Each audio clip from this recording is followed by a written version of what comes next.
Bonsoir à toutes et à tous. Nous sommes en direct et très heureux de vous retrouver ce soir pour une nouvelle émission. Et ce soir, nous avons le plaisir d'accueillir Malou Gallier. Salut Malou.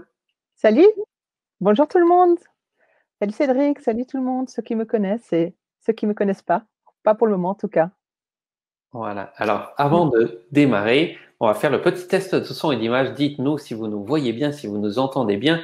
Faites-nous un petit coucou dans le chat pour nous dire que tout est OK. Et en attendant, installez-vous confortablement parce que ce soir, on est là pour vous parler d'une approche différente pour rencontrer le peuple animal. On va passer une très bonne soirée ensemble, prendre de nombreux exemples. On va vous parler de beaucoup de choses et surtout, on va faire en fin de conférence un petit exercice pour apprendre un petit peu, démarrer en tout cas la communication animale avec son animal de compagnie. Malou nous a préparé une petite pratique. Donc, on nous dit que le son et l'image, tout est OK. On a beaucoup de 5 sur 5, clair et net. Merci pour vos retours. Donc, installez-vous confortablement. Si vous avez la moindre question au fil de la soirée, notez-la dans le chat parce qu'on fera une session en fin de conférence, une session questions-réponses. On répondra à tout. Donc, pour pas oublier, notez-la tout de suite. Moi, je remonterai le fil du chat. Et donc, on va pouvoir démarrer. Donc, Malou, je vais te laisser partager ton écran puisque ta présentation se trouve dans le petit PowerPoint que tu nous as préparé, puisque du coup, c'est ça. Il y a ce PDF pour pouvoir mieux suivre cette soirée. Donc en tout cas, c'est OK pour tout le monde. Merci pour les retours. Bon, extra, toujours pas de son. Georgette nous dit pas de son. Donc quand vous avez un souci de son, je vais le noter. Hop, voilà. Il suffit de recharger votre page. Extra. On prend. Je vais partager mon écran, partager. Voilà. Et j'éteins ma caméra. OK, super. Voilà. Tac. Là, ça devrait être bon. Là, c'est parfait. Voilà, impeccable. Alors, vraiment, bonsoir et bienvenue à vous toutes et tous ce soir. Donc, rapidement, voilà, je m'appelle Malo. C'est la toute première fois que je fais une vidéoconférence. J'ai vraiment pas l'habitude, mais c'est vraiment une joie et un bonheur intense pour moi de partager cette soirée avec vous parce que c'est quelque chose qu'on prépare avec Cédric depuis fin 2018, hein, si je me trompe pas, Cédric. C'est ça. Et puis maintenant, on y est et j'ai vraiment à cœur de transmettre ce qui est ma passion, mon métier et puis d'apporter une vision différente aussi sur le monde animal, puisque c'est ce que je pratique effectivement au quotidien. Donc voilà, est-ce que vous êtes prêts? On a tous très hâte de recevoir ce que tu nous vas nous présenter. Allez, c'est parti. Alors, au programme de cette soirée, présentation de qui je suis, comment je suis venue à être maintenant interprète animalier, communicatrice animale, quels ont été mes premiers contacts aussi. Nous allons aussi aborder qu'est-ce que c'est que la communication animale, quelles sont aussi les limites de cet outil, parce que voilà, des fois, il y a peut-être des idées un petit peu fausses, un petit peu erronées. Donc, c'était important de clarifier ce que c'est que la communication animale. Nous allons aussi aborder qu'est-ce que c'est que l'intuition, comment c'est une aide en fait pour recevoir les messages que nous envoient les animaux. Nous allons également savoir comment recevoir les informations des animaux, par quel biais, par quel canal en fait. Et puis, je vais également vous parler de quelques exemples de situations avec des animaux que j'ai rencontrés toutes ces dernières années. Et puis, nous allons effectivement avoir la présentation des 10 ateliers en ligne qui vont bientôt commencer. Et puis, à la toute fin, comme le disait si bien Cédric, on aura un petit exercice pour vous aider déjà à essayer de connecter avec votre animal de façon un petit peu différente, un peu inhabituelle. Mais ça, cet exercice sera vraiment à la fin de la présentation. En tout cas, on a hâte de tout ça. Donc, tu peux aussi couper ta caméra. Il faut que ton bouton soit rouge juste au-dessus pour que tout le monde voit bien l'ensemble des slides. Voilà, désactiver la caméra. C'est ça. Comme ça. Là, c'est bon? Je pense que ça doit être bon. Si le bouton est rouge, c'est OK. Oui, il est rouge. Eh bien extra, voilà, c'est parti. Donc, je te laisse nous présenter tout extra, ça. magnifique. Alors, attends, je change juste. Voilà. Alors effectivement, ce que j'ai mis à la fin à la fin des 10 ateliers qui auront lieu, en ligne, ça sera effectivement de savoir comment fonctionne la communication animale, d'identifier par quel canal vous recevez l'information, quels sont aussi les canaux qui sont, principaux chez vous, c'est-à-dire par lesquels vous recevez le plus facilement des informations. Et puis il faut voir ça comme une initiation dans un nouveau monde en fait, hein. C'est alors que les animaux nous entourent, mais c'est tout à coup, une immersion avec eux, au contact vraiment de ceux qui ressentent, vraiment, au fond d'eux quoi, dans leur cœur, dans leur tête, dans leur physique aussi, hein, puisqu'on peut avoir accès à ce genre d'informations. Et puis aussi pour autour de la communication animale, ce qui est important de comprendre, c'est que ce n'est pas forcément nécessaire d'avoir un don. Ça c'est vrai que c'est bien d'avoir des facilités pour faire le métier que je fais, c'est sûr que j'ai des facilités, mais quand on me dit: «Malouse, c'est super ce que tu fais, mais tu as un don et cetera». Non, pas forcément, c'est peut-être plus une facilité. Je préfère, mettre ce mot-là, il me paraît plus juste, puisque, je forme également, des élèves, à la communication animale et ils arrivent aussi. Alors, sans suite, hop. Alors, qui je suis? Peut-être qu'il y en a qui me connaissent, dans le chat en tout cas. Qui je suis? Ben, voilà, j'ai 36 ans, j'habite en Suisse, près de Lausanne. Je suis à la base une ancienne infirmière. J'entends par là, c'est que j'ai fait toutes mes études dans les soins infirmiers, puis j'ai travaillé pendant plus de 13 ans dans les hôpitaux, au contact d'un animal, hein, qui est bien connu, l'être humain. C'est vrai que ça m'a permis de développer beaucoup le côté relationnel parce qu'effectivement dans mon métier maintenant de communicatrice animale, je communique effectivement avec les animaux, mais c'est un trio. C'est-à-dire que la le propriétaire a autant de place que l'animal, hein. Donc effectivement, d'avoir été infirmière me facilite aussi la communication avec le gardien, le propriétaire de l'animal. Donc ce métier-là, je l'ai arrêté en février 2015. Donc, je suis également, maman de 2 enfants et c'est à la naissance, en fait, de mon deuxième enfant en 2014 que j'ai gentiment pris la décision de me mettre à mon compte et de lancer mon entreprise uniquement en communication animale. La communication animale, alors c'est quelque chose qu'on me demande comment j'en suis venue à le découvrir. Ça a commencé, je pense, lors de mon vraiment mon plus jeune âge, c'est-à-dire que mes parents, en fait, étaient agriculteurs, éleveurs d'animaux. Nous étions dans le sud-ouest, de la France, dans les Landes exactement et c'est vrai que, on avait une centaine d'animaux, dans notre exploitation et je passais, beaucoup d'heures avec eux, hein. Quand j'étais pas à l'école, je passais beaucoup de temps avec ces animaux, que ça allait des vaches avec des chevaux, des ânes, des poneys, qu'est-ce qu'on avait? Des poulets fermiers, des lapins et cetera. Donc je passais énormément de temps avec les animaux et je sentais que j'avais déjà un feeling particulier avec eux, mais c'était quelque chose qui était pas forcément conscient. C'est-à-dire que je pouvais pas forcément mettre un mot sur ce que je pouvais peut-être des fois ressentir ou ce que les animaux pouvaient déjà m'envoyer comme information. Donc ça a été peut-être que là où la graine a vraiment commencé un peu, à germer, si je peux dire ça comme ça.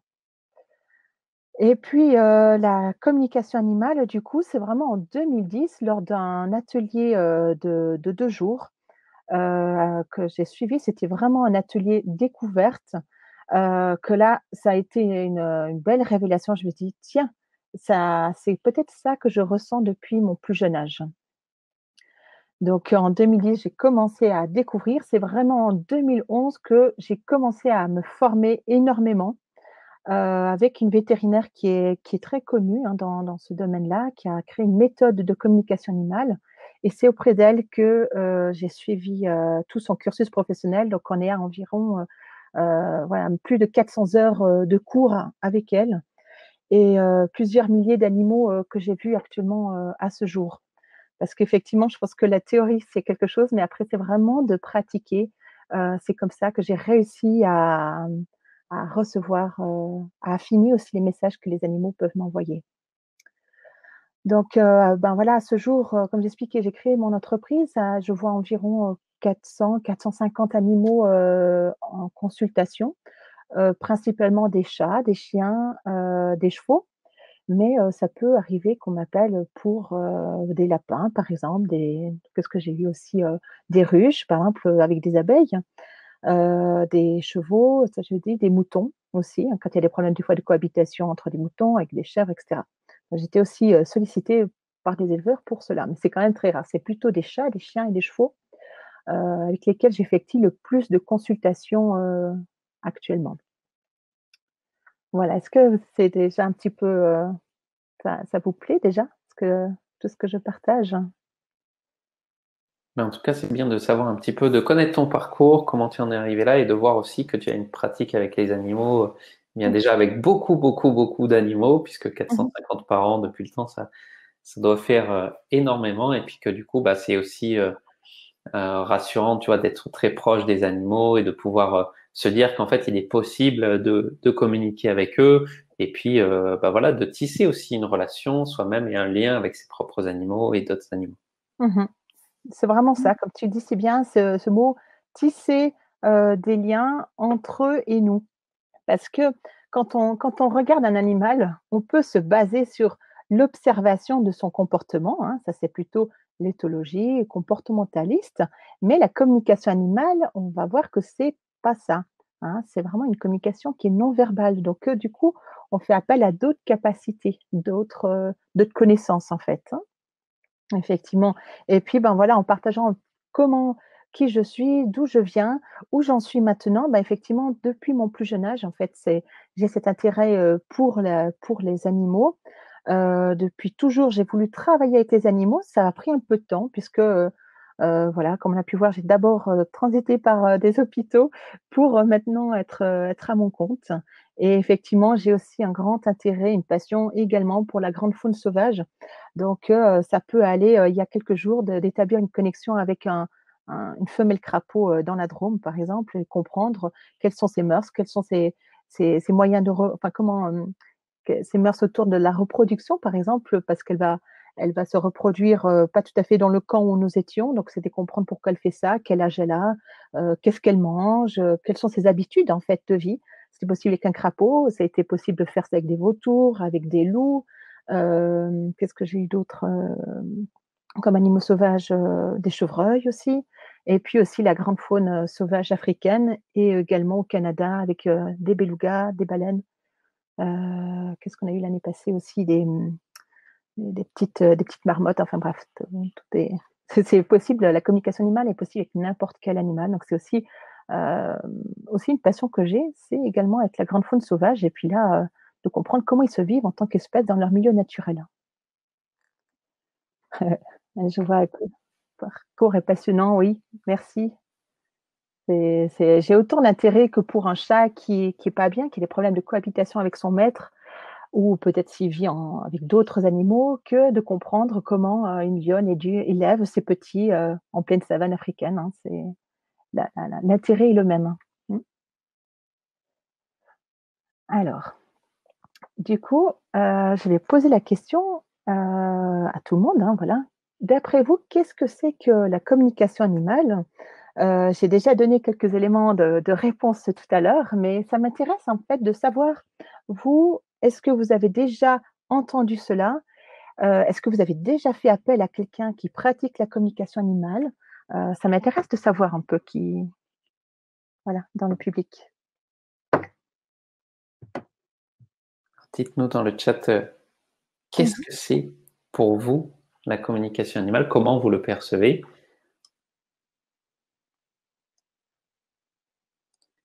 Puis bah, Malou, en attendant les réponses, tu peux attaquer Je peux par ta attaquer. propre Ouais, effectivement. vision.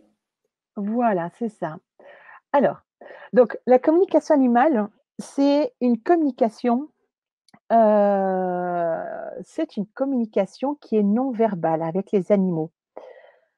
C'est-à-dire que quand j'établis des communications avec les animaux, je suis parfois à côté enfin, je suis à côté d'eux, des fois pas, hein. On verra que c'est possible de le faire soit avec l'animal à côté, soit également avec la photo. C'est la réception des informations, la qualité des informations reste la même, identique, mais la communication animale, c'est une communication qui est non verbale et qui donne accès aux ressentis physiques et émotionnels. On pourrait même dire psycho-émotionnels chez les animaux.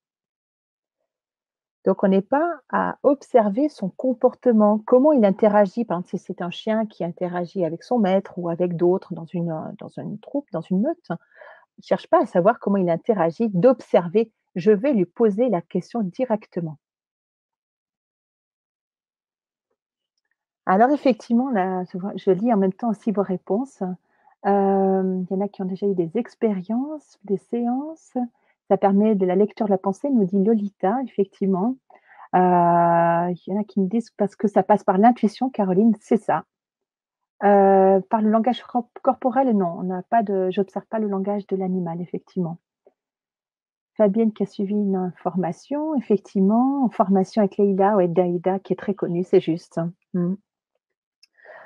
Donc, ce que j'aime aussi préciser, c'est que, souvent on se dit: «Bon», voilà, même moi j'ai des fois dans des demandes, on me demande: «Oui mais Malou», je prends l'exemple que j'ai reçu par exemple hier, c'est, un chien qui a été adopté d'un pays de l'Est, en fait, qui est adopté ici en Suisse et qui a cet instinct de fugueur-chasseur.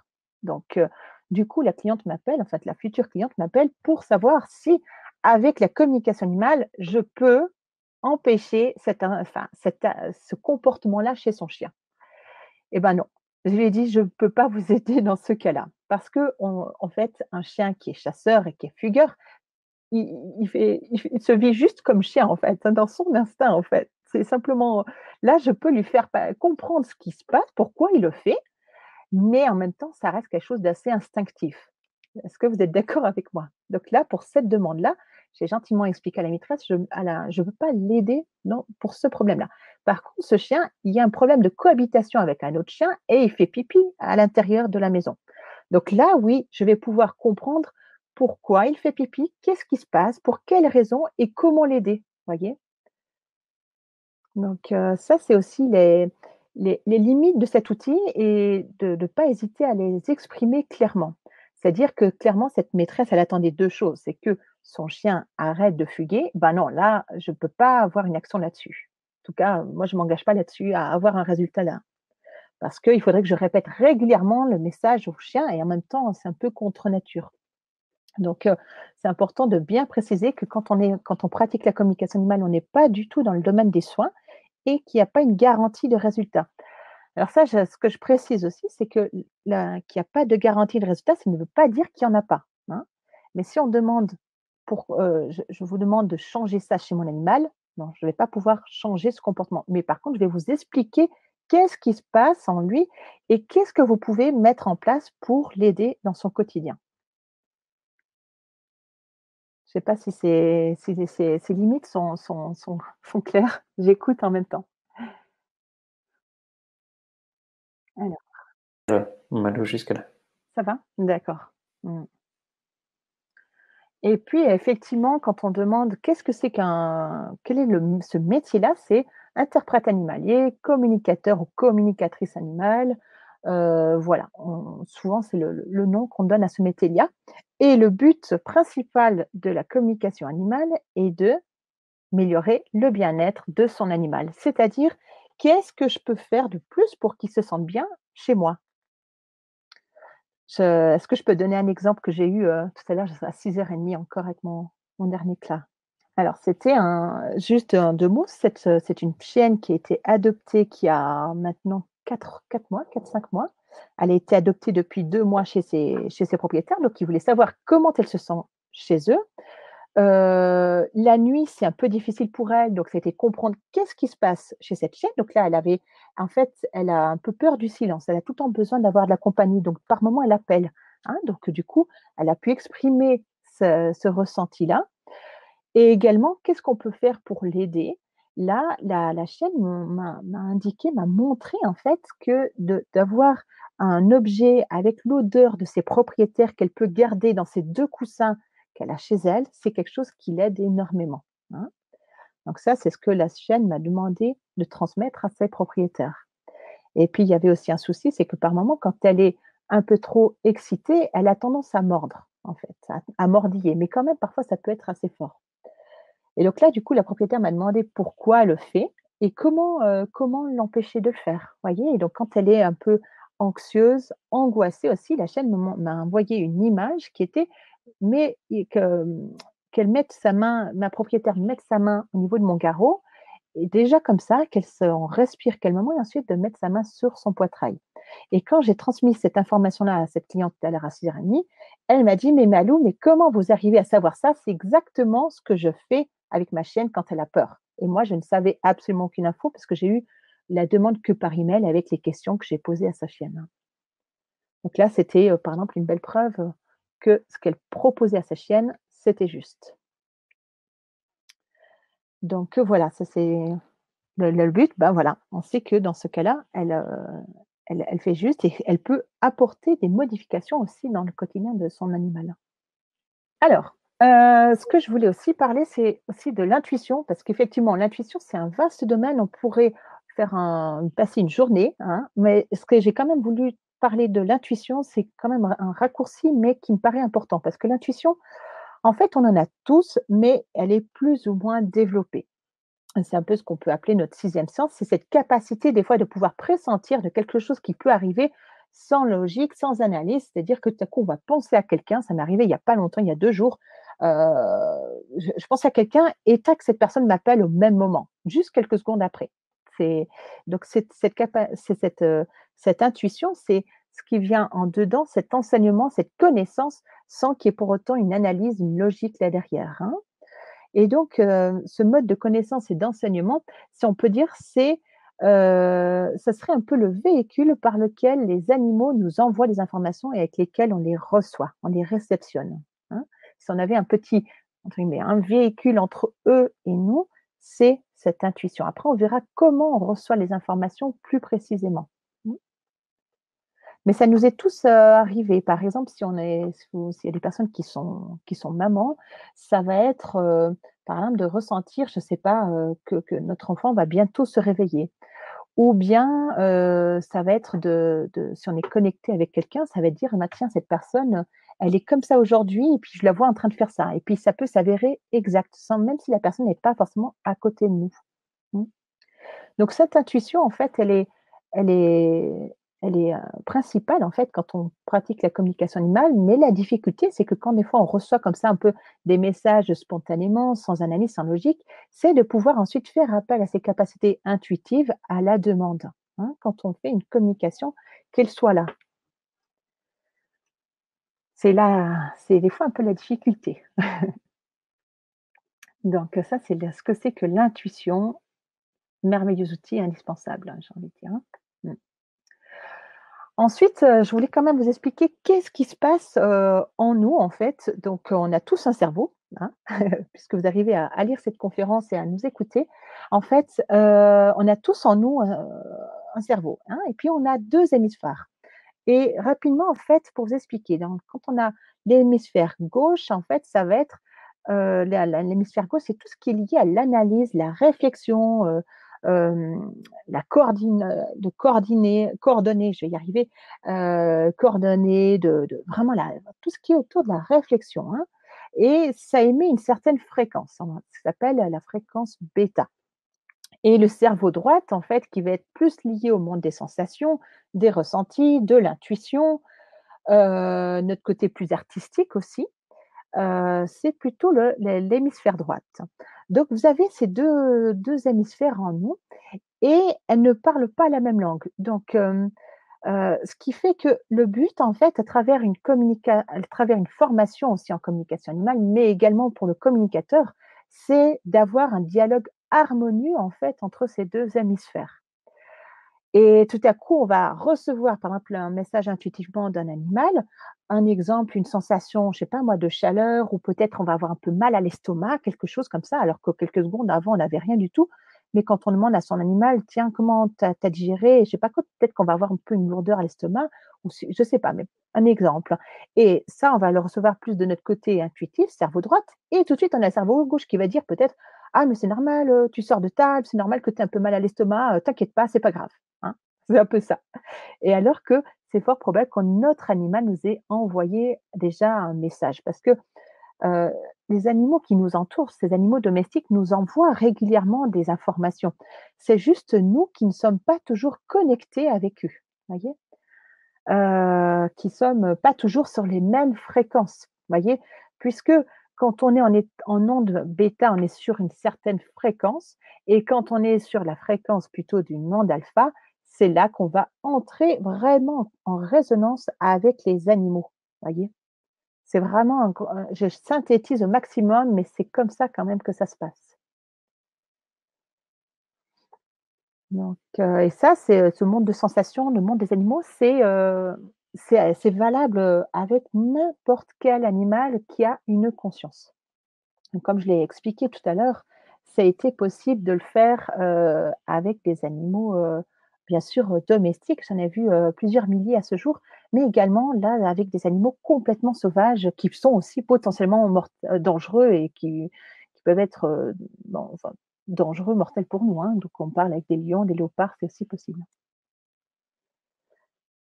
Là, il y a juste je prends juste une question, Cédric, si je peux répondre?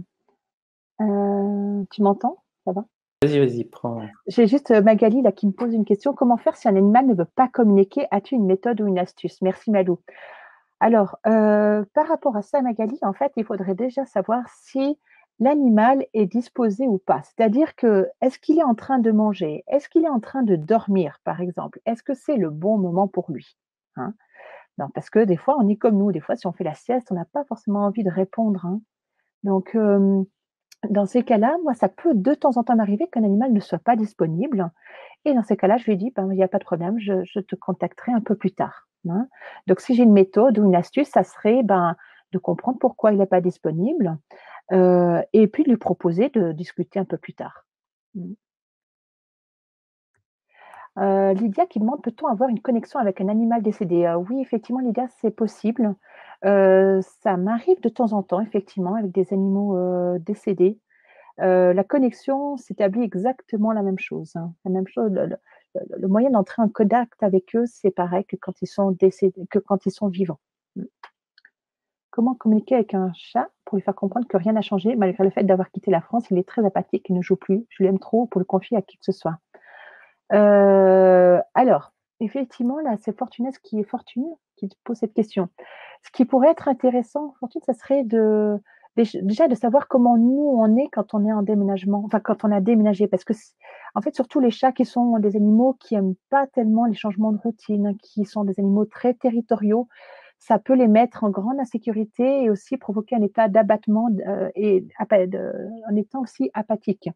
Donc, ça serait déjà en premier d'écarter aussi la cause physique, en fait, s'il a rien au niveau de sa santé, donc ça serait de voir auprès d'un vétérinaire, mais également de pouvoir, nous-mêmes lui envoyer des informations, des messages en visualisant que, voilà, il peut être serein. On peut visualiser un chat pardon, qui est à nouveau vigousse, qui est à nouveau plein d'énergie, qu'il peut se sentir en sécurité. Lui envoyer des messages positifs, en fait. Parce que si on lui envoie des informations: «Ah mais je m'inquiète beaucoup pour toi», des émotions un peu négatives, vous voyez, des sensations négatives, lui, il va le capter et peut-être qu'il arrive simplement pas à le gérer. J'ai eu Valérie qui lui marque: «J'ai eu l'intuition qu'il allait arriver quelque chose au chien de mes neveux et il est mort en Espagne d'un retournement de l'estomac» et oui, et la nuit d'avant, je n'ai pas pu dormir et j'ai pleuré sans savoir pourquoi. Pourtant, ce n'était pas mon chien, mais oui. Parce qu'en fait, Valérie, il faut pas oublier, c'est qu'on est tous interconnectés, qu'on le soit conscient ou pas et donc c'est fort probable qu'en fait, surtout avant de dormir, hein, c'est ça? Oui, là, durant la nuit, ouais, c'est ça. Parce que là, je vais du coup aller encore un peu plus loin. C'est-à-dire que là, j'ai expliqué ce que c'est que les ondes bêta, alpha, il y en a plusieurs, hein, d'ondes. Mais là, nous, on a surtout besoin de l'onde alpha pour entrer en communication avec les animaux. Cet état-là, on l'a tous quand on s'endort, hein, quand on a un changement léger de conscience, hein. Donc on l'expérimente chaque jour au quotidien quand on s'endort. Donc après, c'est vraiment de le retrouver la demande. Donc c'est pas étonnant que Valérie, ça soit durant la nuit, ou juste avant de s'endormir, quand notre cerveau, notre état, bêta, notre cerveau gauche, se calme un peu, que les animaux profitent de nous envoyer plus d'informations. Donc ça serait une des réponses que je pourrais apporter. Mmh.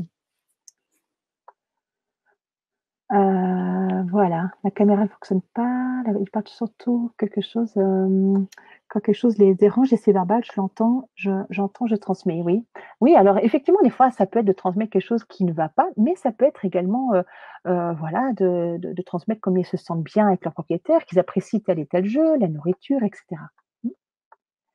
Comment marier là comment mon autre question est comment faire la différence entre mes ressentis et ressentir les animaux de l'animal? Merci pour vos partages et votre expérience. Et oui, c'est ça en fait, c'est justement, c'est de savoir est-ce que c'est moi qui invente? Est-ce que c'est plutôt mon cerveau gauche qui invente ou c'est vraiment mon cerveau droite, qui reçoit cette information? Donc ça, effectivement, c'est à travers ces ateliers, que l'on va proposer qui nous permettra en fait de ressentir ce un peu ce pendule intérieur, c'est-à-dire de sentir: «OK, là je sens en moi c'est juste, c'est vraiment l'animal qui me l'a transmis. Je peux même expliquer par quel canal j'ai reçu cette information-là. Mmh. Mais c'est, Maria, ça vient avec l'expérience et ce que j'explique chaque jour quand j'établis ces connexions, que je commence avec un nouvel animal, j'ai tout le temps le doute. Ça fait partie de mon quotidien, même si je le fais presque tous les jours. Mais c'est après, j'arrive mieux à sentir en soi, là, c'est pas moi qui invente, c'est vraiment l'animal qui me l'envoie. Mmh. Et justement, tu parles de différents canaux et puis, Oui, on a plusieurs portes d'entrée, en fait, pour recevoir oui, c'est ça. les les intuitions. Oui, exactement. Donc effectivement, pour recevoir ces informations, donc on a vu que le véhicule, si on peut dire, c'est notre intuition, mais comment ça arrive vraiment en nous? Donc comme on a vu, tout à l'heure Mariella qui a pu ressentir ou quelqu'un d'autre, je sais plus, qui a pu ressentir, qui a pu même voir. Alors effectivement, c'est des canaux de réception de cette information en provenant de l'intuition. Je sais pas si je suis très claire, hein, c'est pas que notre tête qui invente, c'est pas ça. Donc heu, donc par rapport à ça, effectivement, ah super Mariella, merci pour votre réponse. Ben, avec plaisir. Les canaux d'accès en fait, on a plusieurs façons de les recevoir. Le premier, c'est le canal visuel. Le canal visuel, c'est cette capacité à pouvoir voir des images, quelle couleur ça a, est-ce que le coussin il est de telle forme, où c'est qu'il se situe? Moi cet après tout à l'heure ma communication, bah, la petite chienne elle m'a pu me montrer le couloir, la longueur presque du couloir, comment elle court, qu'est-ce qu'elle aime bien faire dessus. C'est vraiment, quelles images c'est, hein, la couleur, l'image, est-ce que c'est loin, est-ce que c'est proche, la distance, la forme aussi, la netteté, la luminosité. Est-ce que des fois les animaux peuvent nous envoyer une image qui reste floue parce qu'eux-mêmes l'ont vue de manière floue, hein.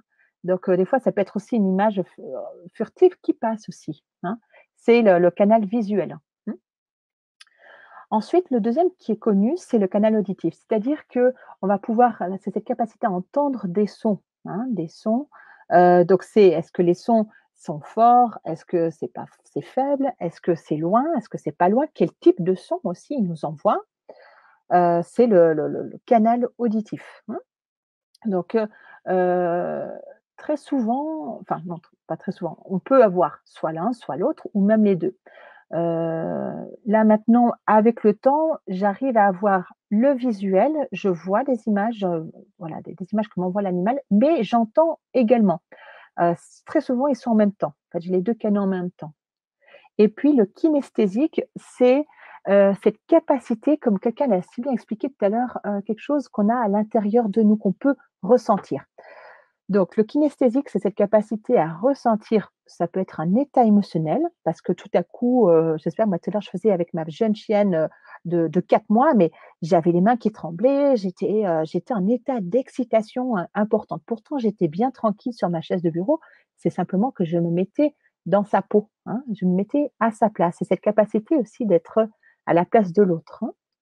Et donc du coup, par moment, on peut ressentir, ben, ça peut être des fois de la peur, des fois je peux commencer à pleurer quand je fais une communication parce que, je sais pas, si je fais un animal, là j'en ai eu un par exemple il y a pas longtemps, une chatte qui a perdu sa sœur, Minette, avec qui elle vivait depuis 13 ans en fait, depuis 2 mois, que sa l'autre sœur est décédée. Ben, cette petite Minette, elle est dans un état d'abattement profond. Le vétérinaire, ils ne savent plus quoi faire, elle est sous perfusion, elle ne mange plus, quoi. Et donc du coup, la cliente m'a demandé, ben voilà: «Qu'est-ce qui se passe? Pourquoi on comprend pas? Au niveau médical, on comprend pas pourquoi elle ne mange plus cette chatte». Et donc, du coup, en fait, là, elle m'a transmis que le décès de l'autre chatte, c'est comme si c'était encore, elle était en état de profonde tristesse post-traumatique. Elle n'arrive pas du tout à donner le tour. Et là, moi, j'ai commencé à pleurer parce que je ressentais l'émotion qu'elle vivait à ce moment-là. Et le résultat qu'il y a eu, tiens, hier, il y a eu un résultat avec cette communication, c'est que, je crois 2 jours après, en fait, elle a recommencé à être un peu plus vaillante, à reprendre un peu plus de force. Peut-être que c'est parce qu'elle a eu une communication avec moi où elle a pu exprimer, ce qu'elle ressentait au fond d'elle. C'est possible, hein. Mmh. Donc ça, c'est le kinesthésique. Capacité à ressentir où c'est que c'est en nous. Est-ce que c'est une douleur, un ressenti physique, la localisation, où c'est que c'est en nous en fait, hein? Tout à coup, je sais pas, un animal qui transmet qu'il a mal, où c'est que ça fait en nous, voyez? Et aussi des ressentis émotionnels, mmh, comme j'expliquais, la tristesse, la peur, l'angoisse, où c'est que ça fait. Mmh. Le quatrième, c'est l'olfactif, c'est la capacité à pouvoir sentir des odeurs, hein, par le nez. Et la dernière, le gustatif. C'est la capacité de pouvoir sentir en bouche une sensation. Donc, pour la petite anecdote, ça j'ai eu il y a un petit moment déjà, c'était une chatte, les propriétaires me disaient: «Mais Malou, j'en ai marre, est-ce que vous pouvez expliquer à notre chatte qui nous ramène des campagnols sur la terrasse, elle les mange et puis ça dérange énormément mon mari». Parce que la dame était enceinte et puis du coup, c'était un peu embêtant pour elle de nettoyer le sol de sa terrasse. Et du coup, j'essaie de comprendre, voilà, de faire passer le message auprès de la chatte. N'empêche que ça a assez bien marché. Elle a vraiment diminué le nombre de campagnols qu'elle a ramenés pour manger sur la terrasse parce qu'en fait, elle était très fière de ramener ça, devant ses propriétaires. Donc j'ai pu lui expliquer: «Écoute, oui, ils sont très, très contents, très fiers de toi, mais va quand même le manger, dans le gazon, c'est quand même, ils apprécieront». Et le gustatif, dans ce jour-là, c'est que j'ai pu ressentir en bouche que c'était, de manger une souris, le goût que ça faisait, le bruit que ça faisait. J'étais, dans la bouche d'un chat, quoi. C'était un peu dégoûtant, j'avoue, mais c'est pas souvent que j'ai ce canal-là. Mmh. Ou des fois, par exemple, quand ils m'envoient une sensation autour de leur nourriture, si c'est des croquettes, si c'est trop salé ou pas, si ça a du goût ou pas, enfin, c'est un canal que je peux de temps en temps aussi utiliser. Voilà déjà comment on reçoit les informations. Alors, on a juste deux petites questions par rapport à ça. Dis-moi. Mmh. Euh, on avait la question de Anna Biro qui demandait est-ce que l'olfactif est-il limité aux odeurs qu'on connaît? Donc c'est valable en fait pour tous les canaux. Est-ce que c'est simplement limité aux sensations, aux goûts, Mmh. aux images que nous on a déjà vues, entendues ou senties? Je pense pas. Je pense pas parce que, ça on fait que de recevoir ce qu'eux, ils peuvent sentir comme odeur. Par exemple, des fois, ils me font ça peut arriver, par exemple, j'ai une chienne qui m'a envoyé une odeur de buisson qui était blanc, en fait, ouais, c'est ça, d'un arbuste qui était blanc. Moi, je l'ai vu, elle m'a envoyé l'image et elle m'a envoyé la sensation olfactive, mais je n'arrivais pas à traduire ce que c'était. Mais heureusement que j'avais reçu un visuel, du coup, j'ai pu transmettre à la propriétaire. J'ai vu ce buisson, j'ai vu cet endroit et elle m'a dit: «Oui, c'est là qu'elle aime bien souvent y aller». Mmh. Je sais pas si c'est mais j'ai pas pu traduire j'ai eu l'odeur dans le nez, mais j'ai pas pu dire: «Tiens, un exemple, c'est un dahlia» ou là, j'arrivais pas à savoir. Hmm. Ok, ok.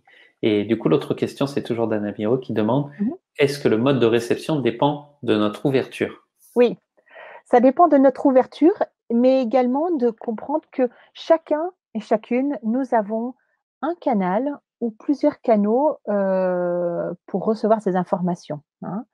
Donc effectivement, c'est aussi le but d'une formation en communication animale, c'est de pouvoir prendre conscience en fait de par quel canal on reçoit le mieux les informations, que nous envoie l'animal. Mmh. Et puis, bah, des fois, moi, par exemple, au début, j'avais, je sais plus si j'avais plus le visuel ou l'auditif. Je crois que j'avais plus le visuel que l'auditif et c'est venu, je crois 2 mois après que vraiment l'auditif s'est vraiment bien développé et que maintenant j'ai le visuel et l'auditif en même temps, très souvent. Et c'est quelque chose qui se travaille, hein, mais qu'on a tous. Mmh. Ça marche. Merci pour ta réponse. Avec plaisir. Marie, c'est juste là qui me dit: «J'ai l'impression que mon chat me parle au travers de son regard, est-ce possible?» Oui, effectivement, simplement dans ces cas-là, Marie, c'est effectivement à travers le regard, il essaie certainement de communiquer avec vous, de vous transmettre des informations, des messages. Ce que je vous invite, c'est vraiment de fermer les yeux, de faire le silence, le vide en vous, le vide au niveau des pensées, d'être bien émotionnellement, sereinement. et de voir déjà quelles sensations votre chat vous envoie. Déjà là, il sera tout content. Vraiment faire le vide.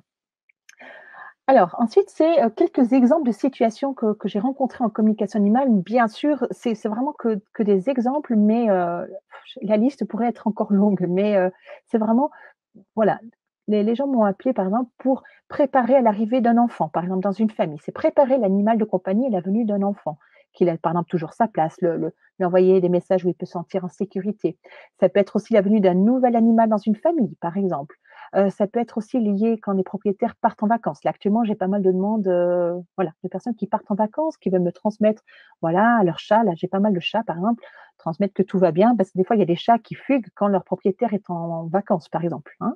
Le chat reste au domicile, il y a quelqu'un qui vient s'en occuper et le chat fugue parce qu'il ne comprend pas, il est en insécurité. Donc, des fois, la communication aide à préparer l'animal sur ce changement dans son environnement.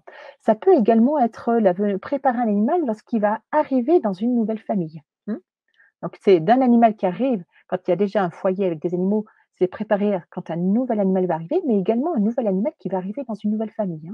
Ça aussi, on me le demande. Ou bien des personnes qui hésitent à acheter un animal et qui me demandent une communication avant pour savoir euh, si comment dire, le mode de vie qu'il peut potentiellement avoir, si ça peut lui plaire ou pas. Hein. Là, on parle par exemple pour des chiens, pour des chevaux aussi, ça j'ai pas mal aussi, hein, des chevaux. Est-ce que entre les attentes du propriétaire, du futur propriétaire et de l'animal, est-ce que ça peut concorder?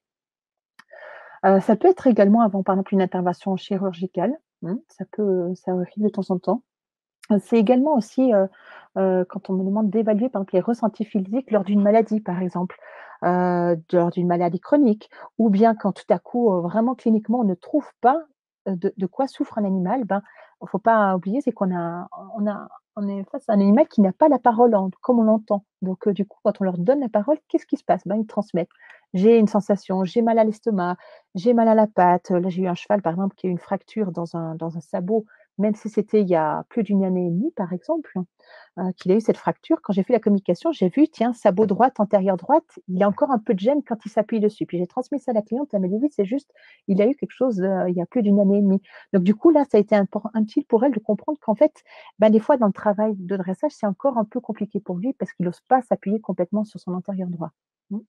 Donc c'est vraiment ces ressentis physiques. Quand il y a des convalescences aussi, une convalescence ou bien même une rééducation, par exemple, je sais pas, j'ai eu il y a pas longtemps une chienne qui a eu, des problèmes au niveau, de la colonne vertébrale et au niveau du système locomoteur, du système neurologique aussi, lequel elle est en rééducation avec une clinique vétérinaire. Donc c'est vraiment ce trio entre la clinique, la propriétaire et moi et l'animal, plus qu'un trio même, parce que du coup, on peut mieux, adapter sa rééducation quand elle est dans l'eau, sur le tapis d'eau, comment adapter la vitesse du tapis, la température de l'eau, les jeux qui lui sont proposés, qu'est-ce qu'elle apprécie, où on peut aller un peu plus loin. Vous voyez, c'est sert aussi à ça, hein, dans les rééducations, même des chevaux qu'on va monter à nouveau pour la première fois, hein, ça j'en ai aussi. Des handicaps aussi, parce que des fois on peut avoir un animal handicapé, on va dire: «Ah non, mais il faut l'euthanasier, il y a aucune raison qu'il vive». Ben non, pas toujours. Comprendre qu'est-ce qui se passe. Ensuite, c'est aussi, bah, faciliter l'apprentissage, hein, et l'éducation. Quand on éduque un animal, par exemple, c'est lui dire: «Écoute, voilà, on attend ça de toi», hein. Par exemple, ma petite chienne tout à l'heure, je lui ai transmis: «Écoute, quand tu mords la main de ta propriétaire, voilà, ça lui fait mal. Quand tu es excité, tu peux rester à ses pieds sans pour autant lui mordre». Ça ne veut pas dire pour autant qu'elle va tenir compte, mais au moins, je lui ai envoyé l'image de ce que ses propriétaires attendent d'elle, hein. Et puis des fois, ça marche en fait, hein. Il y a quand même un résultat parce que je leur parle directement de ce qu'on attend d'eux, hein. Donc c'est aussi dans des situations comme ça. Améliorer le travail avec un chien, si ça peut être des fois des chiens de travail, hein, des chiens j'ai eu des chiens de police par exemple, des chiens, militaires, des chiens de travail qui pistent des odeurs et cetera. Là, c'était vraiment très intéressant parce que ce sont vraiment, des chiens où c'est pour certains, c'est leur métier, hein. Améliorer aussi le travail avec un cheval quand on fait tel ou tel exercice, quand on te montre comme ça, quand on fait du travail au sol, qu'est-ce qui se passe en toi? As-tu du plaisir et cetera? Qu'est-ce qu'on peut faire de plus et cetera? Aussi quand il y a des animaux en fin de vie, ça je dirais énormément, non, j'en ai presque toutes les semaines. C'est-à-dire un animal qui est avec une maladie, chronique, hein, où il y a plus d'espoir d'une amélioration pour lui, hein. Donc, des fois, on est souvent certainement que peut-être, je suis sûre que ça vous est déjà arrivé, c'est, «Est-ce que, mon animal souffre? Est-ce qu'on l'euthanasie maintenant ou pas?» hein. Donc, effectivement, à travers la communication animale, c'était possible, de connaître, ses ressentis. Des fois, ça peut être des suivis, réguliers, en fait, hein, parce que c'est des situations qui évoluent et de pouvoir sentir que lorsque l'animal, émotionnellement, il est prêt à partir et physiquement, il est au bout, hein. Parce que des fois, ça peut arriver que, voilà, physiquement, c'est difficile pour lui, il tient plus trop le coup, mais psychologiquement, il est peut-être pas prêt à partir, à quitter son foyer. Donc la communication animale va aider l'animal, mais aussi les propriétaires, parce qu'il y a beaucoup de temps d'échange, hein, dans ces cas-là. Mmh. Donc ça, j'ai effectivement, j'ai beaucoup de cas comme ça. Et puis, voilà, c'est aussi collaborer avec des vétérinaires et d'autres intervenants autour des animaux parce que, voilà, je peux avoir accès à certaines informations, un collègue va avoir accès à d'autres informations et donc ça va être dans le but d'améliorer la prise en charge d'un animal. Voilà, ça c'est quelques, vraiment, quelques exemples, hein, que j'ai mis. Merci pour ces exemples. Alors, pour répondre juste à Fabienne qui demande comment on travaille pour activer la communication animale, justement, on va faire un petit exercice tout à l'heure, donc restez un tout petit peu plus longtemps. Et C'est puis, ça. Mariella, posez la question intéressante de savoir s'il est possible de rencontrer la présence intérieure d'un animal, de la Mmh. ressentir sans forcément entrer dans un dialogue. Oui, je pense. Mmh. C'est-à-dire, ça peut être la capacité de le ressentir en soi ou de se mettre à sa place, effectivement. Mmh, tout à fait. Donc peut-être là, c'est plus quelque chose de l'ordre d'un par un canal kinesthésique, par exemple. Mmh. Hmm. Parce qu'à partir du moment où on établit une connexion, une communication animale, nous sommes forcément dans l'empathie, en fait. C'est une des qualités, une des valeurs qu'il faut vraiment, développer, l'empathie, le respect, il y a d'autres valeurs effectivement. Mais c'est de pouvoir se mettre à la place de l'autre, de le rencontrer, dans son fort intérieur, hein. Mmh. Donc, C'est vraiment ça. c'est un échange quand même, ça reste quand même une forme de communication, Mmh. même si c'est pas une discussion là sur un sujet précis. Tout à fait. Mmh. Et puis de sentir, voilà, en présence intérieure, tout à fait. Mmh. Alors là, je vous mets juste quelques situations, d'animaux que j'ai eus. Donc voilà, par exemple, lui, c'était un petit chaton. Ça a été, ben, voilà, de comprendre quel est son caractère, mais également, voilà, il allait dans une nouvelle famille, avec des enfants et puis, un autre chat. Donc qu'est-ce qu'il était prêt à vivre en maison, en présence d'un autre chat et surtout des enfants. Donc là, pour lui, c'était le préparer, à sa nouvelle famille. Donc, là, ça il était tout à fait content. Et ça se passe super bien d'ailleurs. Depuis, lui, ça fait, ben, 1 année, hein, qu'il est dans sa nouvelle famille. Donc là, par exemple, ça c'est avec mon cheval, hein, avec mon cheval, en fait, lui, ça a été, je le connais depuis longtemps, mais c'est un Hongre et puis lui, il a été étalon pendant longtemps, donc il a sailli. Il a eu des poulains et j'ai dû prendre, la décision enfin j'ai dû prendre. J'ai pris la décision de le castrer avec, son accord, si on peut dire ça comme ça. C'est-à-dire que quand il était étalon, je le trouvais pas très, très bien et moi, en tant que propriétaire, je voulais bien sûr son bien-être. Donc du coup, je lui ai demandé, je lui ai dit: «Écoute, voilà, tu as encore tes coucougnettes, mais tu peux plus les utiliser parce que dans l'écurie où tu te trouves, on peut pas te garder étalon, tu peux plus saillir». Ça, c'était possible quand tu étais encore dans le sud de la France, en Provence et en Suisse. Voilà, c'est compliqué de pouvoir détenir des étalons. Donc du coup, ben, là, c'était, une discussion que j'ai eue avec lui. Mes collègues aussi ont eu une discussion avec lui pour savoir ce qu'il pensait de soit continuer une vie d'étalon en boxe ou bien plutôt une vie en troupeau en tant qu'hongre et finalement maintenant il est en hongre en stabulation libre et ça se passe bien. Avec lui, ça peut être aussi, voilà, qu'est-ce qu'il apprécie, dans la monte avec lui, quand les personnes qui le montent parce que comme je travaille beaucoup, j'ai des personnes qui le montent parce que je peux pas le monter tout le temps. Ben, comment ça se passe avec telle et telle personne? Qu'est-ce que tu as du plaisir? Qu'est-ce qui s'est passé l'autre fois avec elle? Et cetera. Hein? Ben, c'est avec lui. Ensuite, ce petit chiot qui a, Django, il est né au mois de mars, hein, si je ne me trompe pas. Enfin, c'est un jeune chiot. Donc pour lui, mon cheval est magnifique. Merci Valérie. C'est un Lusitanien, pour la petite anecdote. Django, en fait, c'est un chiot, qui est né au mois de mars, en Andalousie, à Séville et là aussi pour vous illustrer que la communication animale, on peut l'effectuer soit avec l'animal à côté de nous, mais également à distance avec sa photo et c'est en fait cette famille, m'a contactée parce qu'ils hésitaient à acheter ce petit chiot dans une portée. Ils avaient, je crois 2 jours pour se décider, quelque chose comme ça. Et du coup, ils m'ont demandé: «Voilà, Malou, on ne sait pas encore le nom qu'il va avoir, mais peux-tu lui demander, comment lui, en tant que chiot, il se définit?» Voyez? Quels sont ses traits de caractère? Quelle est sa personnalité? Et voilà, il va aller vivre dans une famille en Suisse avec une autre chienne de la même race. Est-ce qu'il pour lui, c'est OK, ou est-ce qu'il préfère être dans une famille où il sera le seul et unique à avoir toute l'attention? Voyez?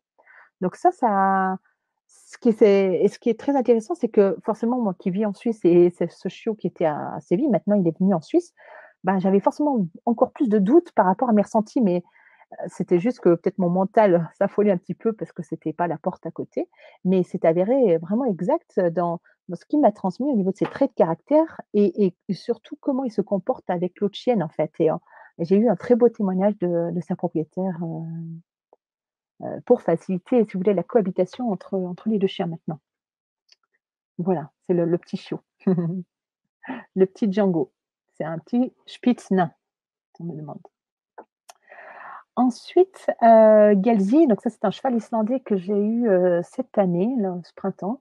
Donc lui, c'est un cheval qui est arrivé d'Allemagne, et puis en fait, la propriétaire l'a ramené en Suisse, et elle est allée l'essayer, et donc du coup, elle voulait connaître les ressentis de ce cheval lorsqu'elle a essayé, si ce cheval sentait que ça pouvait aller entre eux, et aussi lui présenter son nouveau mode de détention en Suisse.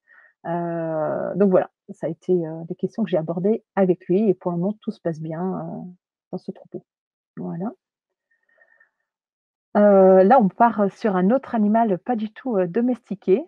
Valérie qui me demande: «Après une photo, vous pouvez ressentir?» Oui, exactement, tout à fait. Ouais, toutes les photos là que j'ai montrées, la plupart je les avais jamais vues, à côté de moi, c'était que sur photo. Mmh. Là, ce lion, par exemple, pour la petite histoire, c'est un lion que j'ai photographié, il y a une année, et il était en train de boire justement. Quelqu'un me disait: «Mais quand il nous fixe intensément, qu'est-ce qui se passe?» Et là, j'ai réussi à établir un contact avec lui, puis je lui demande: «Mais pourquoi?» Enfin, il était d'accord de communiquer, parce que des fois, ils sont pas toujours d'accord. Et là, du coup, lui, il m'a montré, par exemple, ce lion, une scène de chasse, il m'a dit: «Tu sais, je suis très fatigué, je suis assoiffé, fou», et il a bu pendant 10 minutes, un quart d'heure. Et en fait, il m'a montré une scène de chasse avec des buffles, et il avait attaqué une proie par derrière en fin du jour. Là, je voyais, la fin de la nuit, de lever du soleil. Et effectivement, on est allé un peu plus loin, et effectivement, il y avait bien, peut-être 200-300 mètres plus loin, une carcasse de buffle, qu'il avait attrapée avec son frère. Donc voilà, c'était, ce qu'il m'a transmis.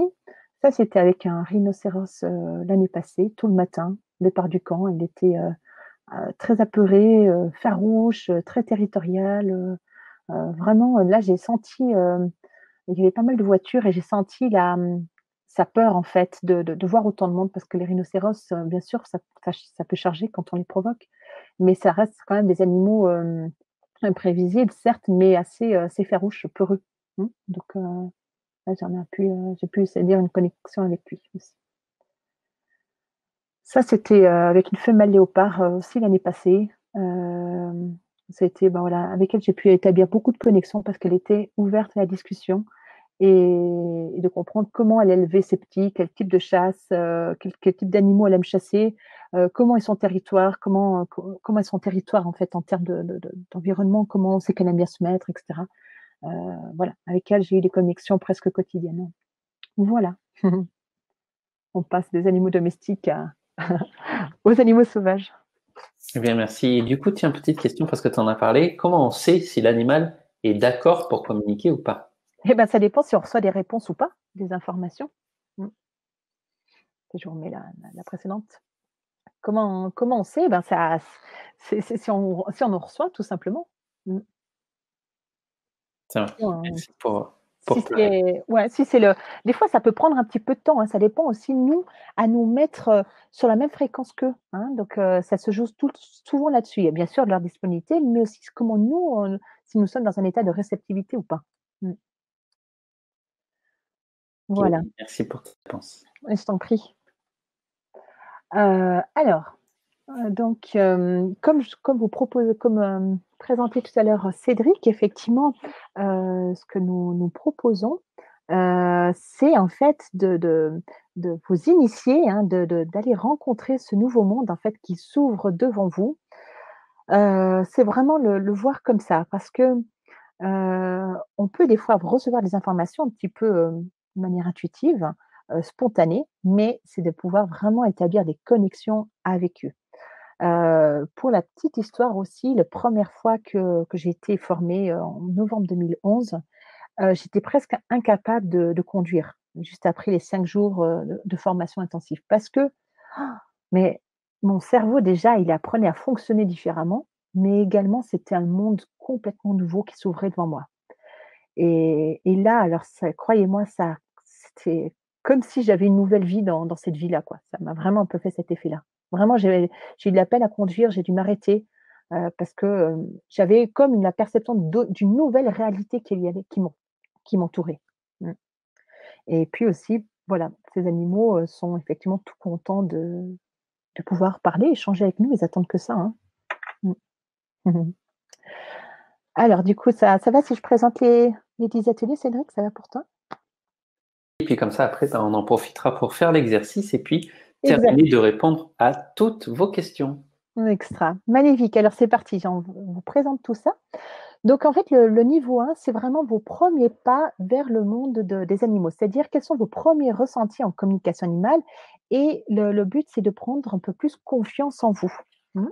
Ça, c'est vraiment le but c'est un module, le niveau 1, avec 2 ateliers, hein. Ça comportera 2 ateliers, 2 fois où on se verra en ligne. Mmh. Donc effectivement, ça c'est prendre plus confiance en vous devant ce nouveau monde qui s'ouvre à vous, hein. C'est aussi affiner vos ressentis quand on voit un animal de manière intuitive, vous voyez? On est un peu plus au clair aussi sur les limites de l'outil. J'arrive aussi à percevoir comment les animaux me communiquent des informations, hein. C'est vraiment ces 2 ateliers, ils servent à ça. Mmh, les tout premiers, les premiers pas, hein. Ce que je prends, ce que j'explique souvent, c'est que, faut le voir ça comme l'apprentissage d'une nouvelle langue. C'est-à-dire que, avant de parler en anglais ou même le français, par exemple, on apprend quoi? On apprend les lettres de l'alphabet. Ensuite, on fait des mots, ensuite on fait des phrases, ensuite on fait des discussions, des dissertations et cetera. Donc c'est vrai que pour en arriver où maintenant je peux tenir, à peu près 3/4 d'heure de communication, avec un animal, mais il a fallu que j'apprenne les premières lettres, en fait et c'est vraiment ça que je vous propose dans ces 10 ateliers, hein. C'est un peu comme vous prendre par la main, voilà tout ce que vous devez apprendre pour ensuite gagner en aisance et en confiance. Mmh. Ensuite, le niveau 2 avec ces ateliers 3, 4 et 5, là, effectivement, je comprends mieux, en fait, ce qui se passe en moi. C'est-à-dire que j'arrive mieux à j'identifie mieux les ressentis que m'envoient les animaux, hein. C'est-à-dire que, quand on fait une communication, tout à coup, on a vu tout à l'heure les 5 canaux de réception. Tiens, moi, je reçois plus facilement de façon visuelle. Je ressens plus de manière, auditive. Il y a des personnes, moi j'ai des élèves qui ressentent en eux, par exemple, en le kinesthésique. Donc c'est vraiment de continuer à prendre confiance, on y voit plus clair aussi dans ses ressentis. On peut plus facilement également interagir et recevoir des messages des animaux, hein. C'est également, de pouvoir affiner ses ressentis quand on fait une communication animale sur la base d'une photo. Mmh. C'est vraiment ce module 3 et 4, hein, et 5 même. Mmh. Et puis, bien sûr, comme on est tout un groupe, ça nous permet d'échanger avec le groupe, de prendre confiance aussi, de pouvoir échanger avec les difficultés qu'on peut rencontrer, hein. Est-ce que c'est moi? Ou est-ce que c'est toi, tu as aussi ça comme information? Ah oui, tu aussi envoyé? Ah ouais, super. Les informations arrivent aussi de manière plus fluide, hein, parce qu'on pratique plus dans ces ateliers 3, 4, 5. Mmh. Et puis, ce que j'ai mis surtout, ça sera l'atelier 5, c'est un peu nos premiers pas avec notre animal de compagnie. Mmh. Donc ça aussi. C'est un peu plus compliqué avec notre animal de compagnie parce que, je vous donne directement la réponse parce qu'on a, très souvent soit l'émotionnel qui va un petit peu bloquer, mais surtout le mental qui va être dans la projection: «Oui, mais bon ça, c'est pas lui qui m'envoie, c'est parce que je le connais», non, si on fait une communication, on va pouvoir sentir que c'est vraiment notre animal qui nous l'envoie. Mmh.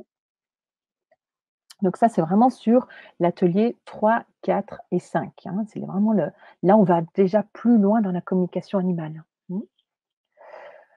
Et puis, ensuite, on a le module 3, hein, avec, 2 ateliers. Donc là, en fait, ces ateliers, c'est-à-dire qu'on va continuer à pratiquer en fait avec des cas en communication animale, c'est aussi on est plus à l'aise en fait dans l'échange, c'est plus fluide. Les messages qu'on arrive à envoyer sont plus clairs, hein. Les questions qu'on arrive aussi à formuler sont plus claires, hein, vous voyez.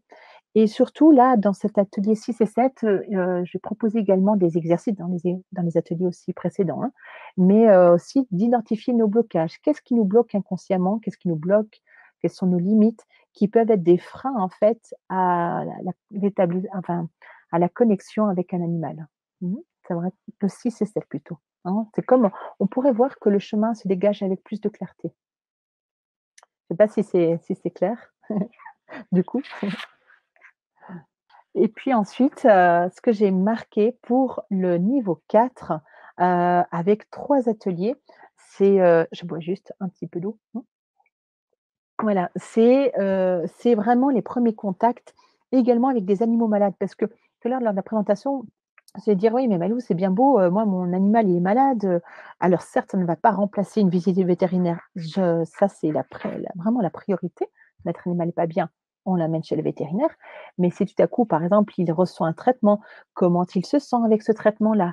Je le sens un petit peu malade, est-ce qu'il peut m'expliquer comment il se sent. Ça peut être aussi, là, on va aborder tout ce qui peut être avec des animaux, par exemple, qui ont des fois aussi des troubles du comportement. Troubles du comportement, j'aurais pu mettre entre guillemets. C'est-à-dire, le trouble du comportement, ça va être, par exemple, un animal qui va être dans la peur, bah, qui va nous exprimer comment est sa peur. Est-ce que c'est parce qu'il manque de confiance? Est-ce que c'est parce que c'est un état de crainte? Est-ce qu'un état d'appréhension? Est-ce que c'est de la peur panique? Est-ce que c'est parce qu'il est en insécurité? Vous voyez? Si c'est un animal qui a de la peine quand ses propriétaires partent en vacances, pourquoi? Est-ce que c'est parce qu'il a la difficulté à s'adapter à des changements dans son environnement? Est-ce que c'est un animal qui est jaloux? Est-ce que c'est un animal qui tolère pas les changements? Aussi, ça peut être ça, du coup. Là, on va aller de manière plus précise identifier ce qui se passe en lui au niveau trouble comportement, ses ressentis psycho-émotionnels. Et pour ceux qui connaissent un peu les fleurs de bar, on peut aussi donner des petites pistes avec les fleurs de bar parce qu'elles, elles vont vraiment aussi soutenir lorsqu'il y a des troubles au niveau de certains états émotionnels, des peurs, d'hyperactivité, de jalousie, et cetera. Mais ça, pour pouvoir les identifier, ces états émotionnels, il faut pouvoir déjà avoir gagné en aisance et en clarté dans les ressentis que nous ont envoyés les animaux. On ne peut pas le faire à mon avis, dès le départ. C'est ça que je l'ai mis en atelier 8, hein. Ensuite, l'atelier 9, ça serait plus les animaux malades, c'est-à-dire ressentir en soi, comme j'expliquais, les ressentis, les localiser, connaître les effets bénéfiques, je sais pas moi, d'un animal qui est en rééducation, par exemple un animal qui est sous traitement médicamenteux, et cetera, hein. Et puis l'atelier 10, là, c'est vraiment, là, je vais vous mettre en fait, des images d'animaux avec lesquels j'ai eu des communications animales, heu, soit avec la grande faune sauvage africaine, ça peut, voilà, c'est plus avec eux que j'ai eu quelques contacts. J'ai eu aussi un peu, comme je disais, avec des animaux au Québec, au Saint-Laurent, et cetera, mais plus avec des animaux, sauvages. C'est vraiment encore un autre monde qui s'ouvre à nous. On se présente un peu différemment quand on aborde un lion, ou un léopard que quand on aborde je sais pas moi, un animal domestique. Il y a quand même des subtilités à connaître et c'est ce que je propose dans cet atelier 10. Voilà, tous ces différents ateliers. Eh bien, merci pour cette présentation. Donc, vous pouvez retrouver toutes les infos des ateliers juste au-dessus du chat en cliquant sur le petit bouton ou alors sous la vidéo si vous nous regardez en replay. Et donc là, je Mmh suis sûr que tout le monde a très hâte de faire cette petite pratique. C'est ça, Et c'est puis après, parti. on reviendra en caméra vers vous pour finir de répondre Mmh. aux questions que vous vous posez. Voilà. Alors, donc vous êtes nombreux à me dire: «Ah mais Malou, moi j'aimerais déjà un petit peu comprendre, essayer avec mon animal». Alors, les amis, c'est pas très compliqué, mais ça demande un peu de discipline quand même et de pratique. Alors moi, ce que je vous invite en fait, c'est de vous mettre en fait dans une position confortable. C'est-à-dire une position où, votre attention ne va pas être, va pas partir sur une gêne que vous avez dans votre corps, sur votre physique, hein. Donc c'est vraiment d'être bien assis, de prendre conscience en fait de votre respiration, des points d'appui également. Mmh. Donc ça, c'est la première étape, hein, le premier socle en fait. En tout, il y en a 4.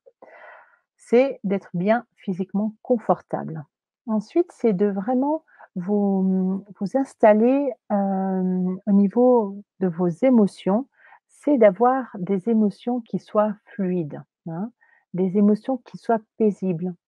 Et pour ça, ce qui peut vous aider, c'est également de visualiser des vagues en fait des vagues d'eau, hein, tout simplement, les vagues de la mer qui vont jusqu'aux extrémités, qui vont apaiser nos émotions quand on est trop stressé. Mmh. Donc ça, on peut l'avoir aussi, avant une présentation, une vidéoconférence, mais également, avant de communiquer avec votre animal. Donc ça, c'est la deuxième étape, des émotions calmes et sereines, paisibles. Troisième étape, ça va être d'avoir un mental libre et disponible et vraiment dégagé. Vous voyez? C'est ça qui est parfois un peu difficile parce qu'on va penser à plein de choses en même temps. Non, c'est vraiment de faire le vide mental, hein, dans sa tête, dans son esprit, de penser à rien d'autre. C'est gagner en clarté d'avoir un mental disponible. Ce qui peut vous aider les amis, ça va être tout simplement d'imaginer par exemple, moi j'aime bien prendre l'exemple de bulles d'air par exemple qui s'envolent, de visualiser des bulles d'air ou des papillons, hein, comme ça vous avez un mental disponible. Ensuite, c'est de mettre votre attention dans votre cœur, hein, dans votre chakra cœur. C'est au niveau de la poitrine, hein, du sternum, là, d'avoir une sensation de douce chaleur. Et là, vous êtes bien. Une fois que vous avez ces 4 piliers, vous vous connectez, vous visualisez comme un fil d'argent qui va se connecter dans le cœur de votre animal. Et là, vous voyez en fait, ce qui se passe en vous dans cet état de réceptivité où vous pouvez simplement lui envoyer que vous l'aimez, tout simplement, que vous souhaitez son bien-être et voir ce qui revient en retour. Mmh. Qu'est-ce qui peut arriver comme image, comme sensation aussi, comme son qu'on peut entendre? Mmh. C'est les 4 piliers qui permet cet état d'alignement pour établir une connexion animale. C'est ni plus ni moins que ça.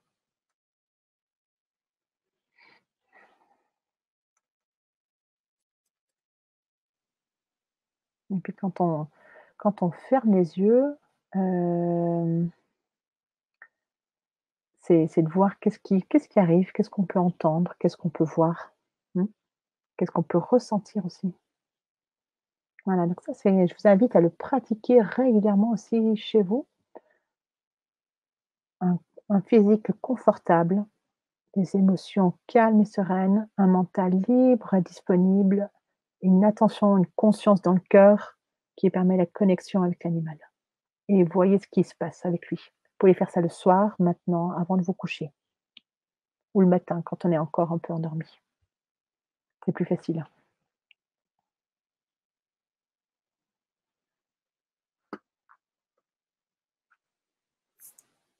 Et du coup, j'aime beaucoup ton image en fait avec ce lien d'argent pour se Mmh mh. relier en fait pour poser l'intention Mmh. de la connexion avec l'animal.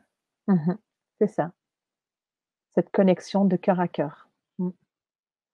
Avec lui.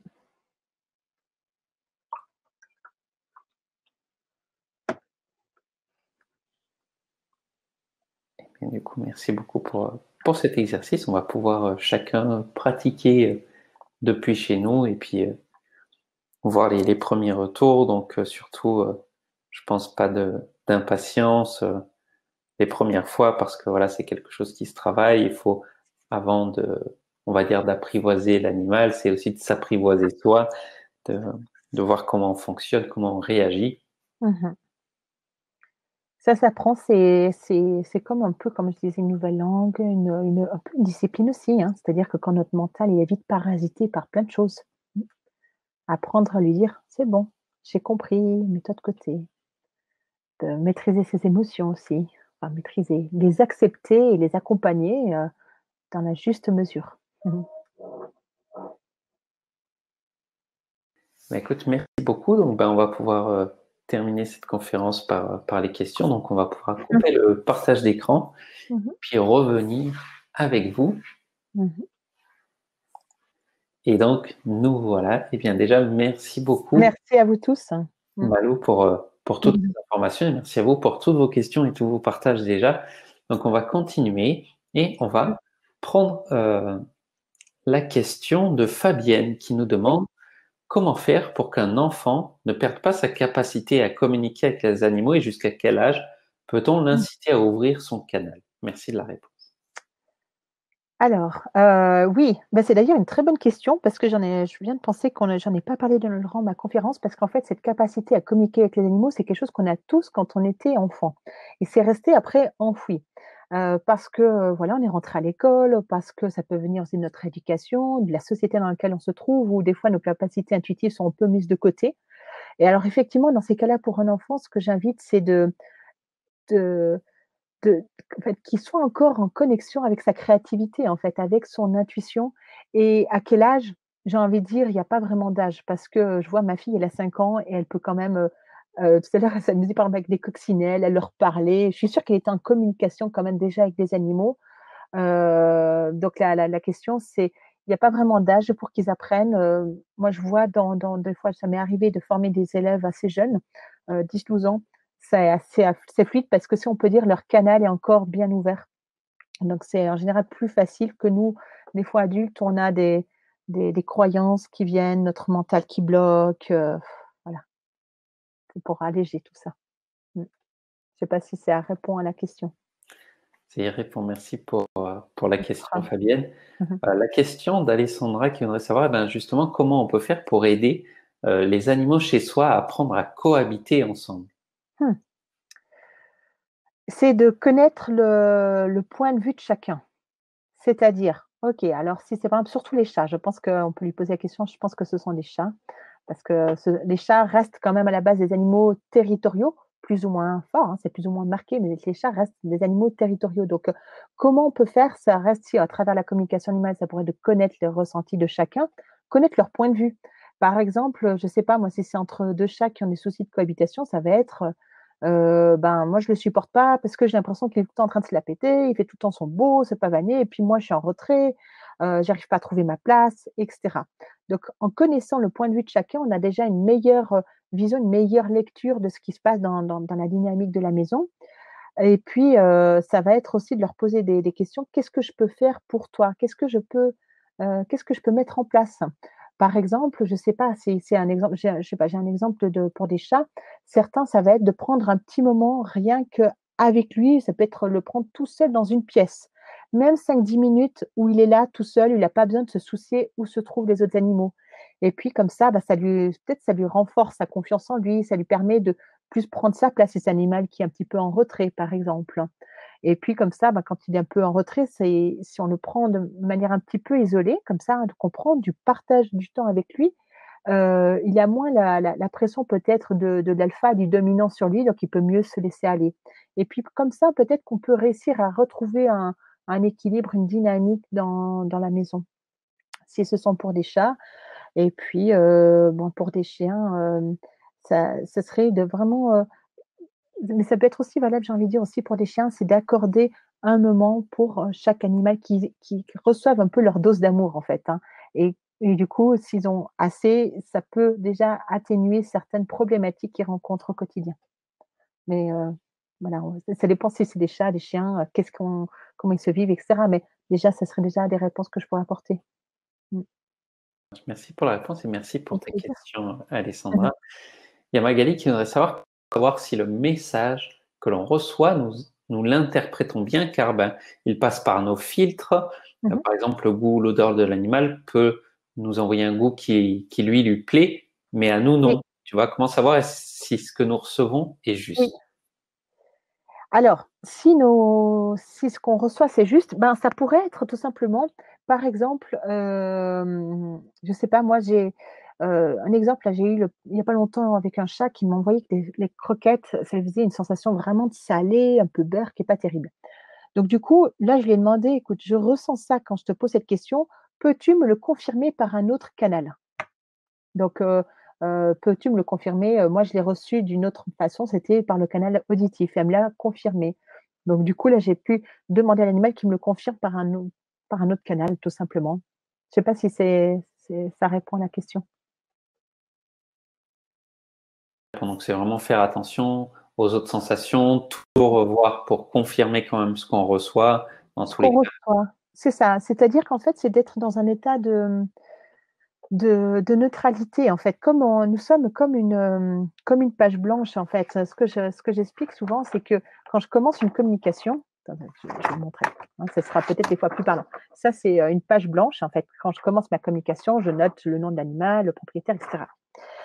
Et pardon, je vais cacher le nom, comme ça vous ne voyez pas. Ça, c'est l'exemple que j'ai sous la main. Donc, je note le nom du nain, les questions que j'aborde avec lui et ensuite toutes les réponses que je note. Voyez? Donc, à la base, c'était une feuille blanche et nous sommes dans cet état de neutralité heu, pour être sûr qu'en fait, c'est pas notre imaginaire. Je sais pas comment expliquer. C'est-à-dire que l'exercice qu'on a fait, moi, je le fais tous les jours, tous les jours, tous les jours. C'est comme mes gammes, en fait. C'est, un pianiste, il va refaire ses gammes, même s'il est virtuose dans son domaine. Et ben, moi, ça va être pareil. Comment je me sens aujourd'hui, Malou, physiquement? Comment je me sens émotionnellement? OK, tu t'alignes sur tes 4 blocs, en fait et puis comme ça, je suis sûre d'être dans un état d'ouverture et d'empathie et si on peut dire un peu de neutralité pour être sûr que c'est pas moi qui enfin, ça vient pas de moi, ça vient vraiment de l'animal qui m'envoie à moi. Et puis si j'ai un doute, je lui demande qu'il m'envoie par un autre canal pour, confirmer que c'est pas que mon mental. Mmh. Pour la réponse et merci pour la question. Françoise voulait savoir, tout à l'heure, tu as parlé d'onde bêta, d'onde alpha. Est-ce qu'il y a Mmh. des exercices pour justement plus se mettre en onde alpha dans son cerveau Oui. droit? Oui, il y a des exercices et c'est d'ailleurs ce qu'on va faire, hein, lors de ces ateliers. Il y aura des relaxations à chaque fois pour, vous inviter à, voilà, vous sentir bien confortablement physiquement, émotionnellement, retrouver cet alignement des 4 blocs. Donc ça, c'est déjà d'en prendre conscience. Ça va être aussi de pouvoir plus facilement repartir en alpha. Donc, moi, ce qui m'aide aussi, par exemple, ça va être d'écouter des musiques un peu hypnotiques, hein. C'est des musiques qui m'aident à partir plus facilement dans cet état-là. Ça peut être aussi par des relaxations guidées, donc c'est ce qu'on va faire. Et puis, ce qui peut aussi aider, c'est par exemple d'être en conscience avec sa propre respiration, par exemple. Et vraiment de mettre notre attention, ouais, notre attention sur notre respiration et là, on sent que gentiment, en fait, on a le mental qui s'allège. Mmh. Pour illustrer ça, tout à l'heure, comme j'ai expliqué au début de la conférence, moi, je n'ai jamais fait de conférence en ligne. C'est vraiment, ma toute première, comme vous le savez, Cédric. Je c'est vraiment, impressionnant pour moi et du coup, tout à l'heure, je suis allée marcher, dans la nature et ça m'a aidée à calmer mon stress. J'étais, vraiment pas bien. Je me réjouissais, mais en même temps, j'avais presque envie de partir parce que c'était beaucoup, beaucoup, beaucoup d'émotions, à gérer. Je viens d'en reparler, j'ai à nouveau chaud d'ailleurs. Mais, mais tout ça pour expliquer comment j'ai réussi à partir, être plus en état alpha, ça a été de faire 15 minutes de marche où je me suis concentrée sur ma respiration, sur mon inspire sur 5 temps, pause, expire sur 5 temps. Et là, du coup, je me suis encore plus recentrée et c'était plus facile. Voilà. Les exercices. Mmh. Merci pour ton exemple et puis tu te débrouilles très, très bien pour ta première Ouais, conférence. merci. C'est un peu chaud. Ouais. Hem, on avait plusieurs questions Oui, justement. Quand on communique oui, avec un animal, comment fait-on pour terminer? Est-ce qu'il faut juste remercier? Est-ce qu'on doit couper le lien d'argent? Par oui, exemple. très bonne question. Alors effectivement là, lors de ces ateliers, lors des tout premiers, ce qu'il faut savoir, c'est qu'on va créer un espace de rencontre avec l'animal. Ça pourrait être, vous verrez, c'est comme un lieu imaginaire. Ça peut être un lieu imaginaire ou un lieu de rencontre, connu et en fait, on va se connecter avec la conscience de l'animal et l'inviter à venir dans cet espace-là. Alors moi, j'ai des élèves qui les voient, qui voient l'animal dans cet espace-là, il y en a d'autres qui ne le voient pas, mais qui arrivent quand même à les ressentir, à avoir des validations qu'ils sont bien en connexion avec l'animal. Donc, moi-même, je les vois, je me vois dans cet espace de rencontre. Donc, du coup, je peux voir comment ils réagissent, comment ils interagissent avec moi, en plus de recevoir par mes 5 canaux de réception, même si j'en utilise principalement que 3. Et donc, du coup, quand on voit l'animal dans cet espace de rencontre, ça nous on discute avec lui, on lui pose des questions, on lui demande: «Voilà, est-ce que tu nous as transmis tout ce que tu voulais?»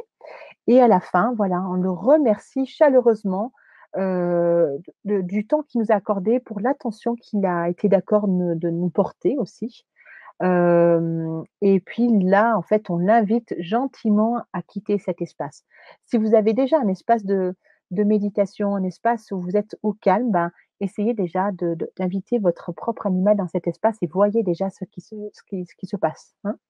Et puis voilà, pour terminer, c'est vraiment de le remercier, hein, pas, comme quand on quitte une conversation avec quelqu'un, on ne va pas lui partir comme un sauvage et cetera. Le remercier pour le temps accordé et l'inviter à partir. Et puis, moi quand je fais ça, je m'assure que, j'ai plus, d'animaux dans ma salle de «consultation» entre guillemets, pour faire la place à un autre animal. Et puis après j'ai mes petites astuces pour que énergétiquement, je sois plus en lien avec l'énergie de cet animal, parce que ça peut arriver des fois, par exemple, si je fais avec un chien qui est, par exemple, très, très vif et que, voilà, je termine ma consulte, je finis avec lui, puis après je fais, par exemple, avec un chat qui est un peu plus rose, ça m'est déjà arrivé qu'ils sentent l'énergie de l'animal précédent et donc du coup, ils ne veulent plus venir dans ma salle de consultation. Donc je m'assure qu'il n'y a plus de traces de quoi que ce soit. Voilà. Merci beaucoup pour cette réponse. Tout à l'heure, on nous demandait aussi Mmh. par rapport aux animaux, est-ce qu'il est plus facile de communiquer avec des Mmh. animaux sauvages plutôt qu'avec des animaux qui ont été domestiqués par l'humain? Ah ah! Ou alors, heu, plus facile. Alors, tout là comme ça, spontanément, je dirais, c'est plus facile de communiquer avec des animaux domestiques parce que simplement ils sont plus dans notre empreinte, d'humain en fait, hein, dans notre envi dans ils nous côtoient, hein, donc ils savent comment on fonctionne, nos émotions, notre énergie et cetera. Donc du coup, c'est plus facile avec des animaux domestiques d'entrer, je trouve, en contact avec eux. Par contre, ça peut quand même arriver que des fois l'animal est un petit peu trop «éponge» entre guillemets et donc du coup, il va peut-être un peu transmettre des informations qui lui appartient à lui, mais qui peuvent aussi appartenir au propriétaire. Je sais pas si je un peu comme si enfin, j'allais dire comme s'il était un petit peu parasité. C'est un peu un mot un peu fort, mais comme s'il avait parfois un peu l'empreinte des émotions, du vécu de son propriétaire sur lui. Pour illustrer ça, on va me dire: «Mais Malou, c'est un petit peu, bizarre, ce que tu me dis et cetera». Il y a pas si longtemps, j'ai eu une communication avec une chatte, et puis sa propriétaire me demande, voilà, qu'est-ce que je peux faire de plus pour son quotidien et cetera. Et là, la chatte, justement, moi, je me dis: «Mais est-ce que c'est mon mental ou pas?» comment je vais vraiment quand j'ai reçu ces infos, je me dis: «Comment je vais les transmettre à la propriétaire?» Et en fait, là, la chatte, elle m'a transmis que, ben, écoute, quand ma ce que c'était vraiment plutôt un conseil, si je me souviens bien, conseil pour sa propriétaire. Et puis là, elle me dit: «Bah, là, ma propriétaire, elle a été abusée dans son enfance, vers l'âge de 10, 12 ans. Elle est encore en train de revivre ses traumatismes», alors que la cliente, elle avait, je pense, une cinquantaine d'années. Et donc du coup, elle me dit: «Moi, ça me rend triste quand je la vois comme ça, quand je lui c'est pour ça que je lui conseille qu'elle fasse». Même elle, la chatte lui transmettait quel type de soins, enfin pas de thérapie, mais d'exercice était bon pour elle, voyez? Et donc là, c'était fort parce que du coup, on voit à quel point nos animaux, domestiques sont conscients de ce qui l'entoure et de ce que nous vivons. Et croyez-moi que quand j'ai reçu ce genre d'informations, j'étais vraiment troublée. Je me dis: «Mais Malou, mais est-ce que c'est mon mental? Peut-être que ta cliente là, elle a jamais eu quoi que ce soit». Eh bien, figurez-vous que quand je lui ai transmis ça, elle a fondu en larmes au téléphone en disant: «Ben oui, c'est exactement ce que je suis en train de vivre et de travailler en thérapie». Et du coup, ça a fait complètement écho, quand sa chatte lui a donné un peu des conseils pour se sentir mieux, voyez? Donc des fois, c'est plus facile avec les animaux domestiques pour certaines choses, mais les animaux sauvages, j'ai remarqué que, il y a des animaux sauvages qui sont aussi très dangereux, hein. Donc, si on fait par exemple avec une gazelle, ça va être un peu plus facile avec un impala, que si on fait avec un mâle lion dominant. Parce que voilà, la gazelle, elle peut normalement elle n'est pas dangereuse pour nous, mais un mâle lion, il peut nous tuer. Donc du coup, pour moi, là, je partage juste mon expérience, mais pour moi, ça a été c'était un peu plus compliqué de gérer mes émotions, mon alignement, mais comme je parlais des 4 blocs, mon alignement au niveau émotionnel pour pouvoir connecter avec ces lions, avec des lionnes, avec des léopards, même avec des éléphants, parce que je savais que c'était des animaux qui pouvaient vraiment potentiellement me tuer, même si j'étais dans une voiture. Parce qu'à travers cet outil-là, la communication va au cœur de ce que ressent l'animal, vous voyez? Donc moi, je ne sais pas, mais c'est super puissant de connecter avec un cœur, au cœur d'un lion. Qu'est-ce qu'il mange, comment il gère son territoire, la cohabitation dans une coalition de 5 mâles. Vous voyez, c'est ultra, ultra fort. Donc, du coup, c'était plus compliqué, plus pour moi, émotionnellement. Mais certains animaux sauvages, l'information, j'ai trouvé que je recevais les informations encore plus rapidement. Voilà, mon partage d'expérience avec ça. Même des fois sans les voir. J'avais des infos qui arrivaient, spontanément là au mois de janvier. C'est un peu Mais bizarre, hein, ce que je raconte, mais c'est vrai. Mais c'est vrai que les animaux sauvages se vivent plus comme espèce animale dans son milieu naturel, hein. Mmh. tout à fait. Et du coup, on va prendre une dernière question avant de Mmh. se quitter ce soir de Sophie, qui veut Oui, savoir si on peut faire la formation même sans animal de compagnie. oui, sans problème, sans problème. Effectivement, sans problème parce que, ben, moi, à chaque fois, en fait, je vais amener du contenu, de la théorie, des exercices, des relaxations. On prévoit, je crois, 1 heure et demie par atelier, mais je sais pertinemment qu'on va prendre plus, parce que tout ce que je vais transmettre là, c'est quelque chose que je transmets déjà en présentiel et je sais que des fois, ça dure un petit peu plus, parce que, voilà, le temps de faire des relaxations, de vous amener une photo d'animal, à chaque fois, ce sera un animal, que faire la relaxation guidée, vous accompagner sur ce chemin-là, avec des questions bien précises que vous allez poser. Voilà, comment quand je me connecte avec lui, qu'est-ce que je reçois comme information? Les validations, donc il y a pas de souci, si vous n'avez pas d'animaux de compagnie, c'est moi qui vais les amener, enfin qui vais amener les photos. Eh bien, merci beaucoup, Malou. Merci à vous tous. Avant Merveilleux, justement, merci. eh bien, de se quitter, moi, j'aimerais te demander, Malou, Mmh mh. est-ce Mmh. que tu peux nous dire en une phrase, voilà, qu'est-ce qu'il est vraiment important de retenir de cette soirée Oui, par rapport à la communication animale, s'il te plaît? ce qui est important à comprendre, c'est que alors c'est à la portée de tous. C'est quelque chose qui se travaille et je suis là pour vous accompagner à affiner ces capacités que vous avez en vous. Bien sûr, nous ne sommes pas tous égaux. Je ne vais pas, vendre comment?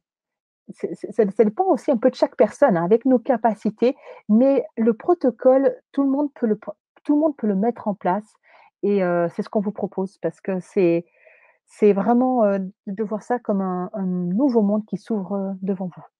Comme ça l'est, pour moi en tout cas et mes élèves, hein, aussi. Voilà. Eh bien, on espère en tout cas vous avoir donné un petit peu plus l'envie de découvrir justement ce nouveau monde, de pouvoir expérimenter, déjà partager ça avec eh bien vos animaux à vous. Mmh mh. Et donc, eh bien, on Ah, va vous souhaiter une très très belle bonne soirée. soirée. Merci beaucoup, Malou. Et puis, Merci à vous tous. on se retrouve vite aussi pour tous les prochains ateliers. C'est ça, dès le 28 août et puis, voilà, toutes les 2 semaines, c'est voilà, d'aller progressivement, pas à pas et voilà, moi, c'est vraiment, une joie de former beaucoup de personnes parce que, plus il y aura de personnes qui pourront recevoir ces messages, provenant des animaux, plus on aura d'harmonie entre dans notre relation homme-animaux, en fait, hein, donc c'est pour ça que je sors beaucoup de ma zone de confort pour vous accompagner. C'est ça, bon. Merci à Voilà, toi. Donc, vous pouvez avec retrouver plaisir. toutes les infos Oui, juste au-dessus du chat ou sous la oui, vidéo si vous nous regardez en replay. Puis, mmh, donc, on a beaucoup de retours. Merci, Malou, pour cette présentation. très bien. C'était clair, Ouais, structuré. Apparemment, merci. beaucoup de monde ont passé un très, très bon moment et te Vraiment, disent que pour une première, c'est réussi. merci, oui. Ouais, je lis, tu vois, maintenant les commentaires, ouais, extra. Ben, avec plaisir, si ça vous a apporté quelque chose, soyez les bienvenus et voilà, dans une attitude bienveillante, d'ouverture, voilà, se laisser guider et se laisser former. Voilà. Merci à vous tous. Merci à Passez vous une tous. À très, très belle bientôt et une soirée. belle soirée, hein. Bye bye. Bye. Au revoir à tous. Bye.